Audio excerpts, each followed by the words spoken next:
The Boston Celtics and the Los Angeles Lakers, a great rivalry, and it's 21 years in the making. Here it is again. Showtime! Bryant comes to the right, running away from the lane. He puts it up and in, and Pierce has hurt his knee.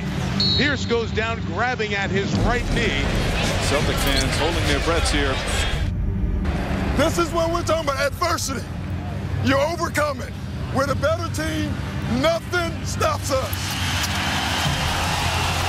And now the fans cheer as Paul Pierce comes down to tell Doc Rivers, I want to go back in. Pierce for three. Bang! Another three. Puts it in. Back-to-back three-pointers for Paul Pierce. Oh, closing it on the right side. Thunder is stuck with the right hand. Who is this guy? Kobe Bryant has not given up on this game yet. An unbelievable turnaround, but it falls short. We lost 2 games. And after this, you'll hear everybody tell you how bad we stink and how it's impossible to win a championship, but it's not that big of a deal. Bryant to the basket, left-handed, banks it in. He's having a game, folks. The guy is too good late in games. Oh, the Lakers look sharp early. This is when the Lakers are a dangerous basketball team. Boston trying to pull off one of the greatest comebacks in NBA playoff history. And the Celtics are going to take a 3-1 lead in these finals. Come on! Let's go! Ball knocked away by Bryant. Here he goes down the other end. Puts it in. Put the fuel in the plate, folks. We're going back to Boston.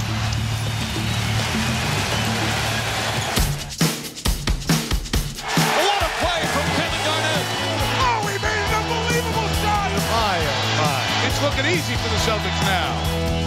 The Boston Celtics are NBA champions once again. Anything's possible!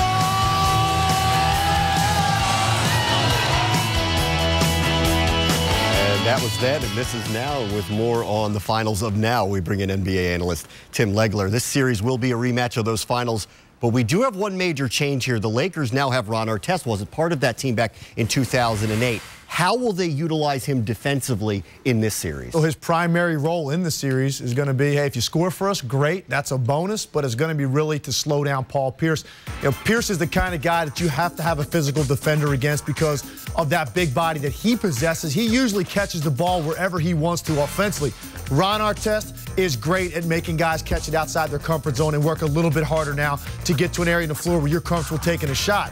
He's going to get physical with him, but he's got to try to keep him off of the foul line. And there's no doubt in my mind that Phil Jackson knows Ron Artest's primary responsibility in this series is to make Paul Pierce less efficient. If he's over, 45 to 50% from the field and getting to the foul line, Pierce has won the battle. If Artest limits him, the Lakers have a great chance. Pierce ended up famously in a wheelchair during that series, came back to play. We'll see what he ends up in with Artest guarding him throughout this particular series. Meanwhile, what are the Celtics going to have to do to slow down the Lakers' offense in this particular series? Few things. I think there's 3 major priorities for them. I think first and foremost, it obviously revolves around Kobe Bryant. When you look at Kobe, again, the efficiency is what you want to look at. If you can make him a high-volume shooter to get his points, you've done your job. If he's shooting 45% and up and getting to the line 8-10 times, he's probably going to be very efficient. They're going to slow the game down and get back in their half-court sets defensively. You're in trouble.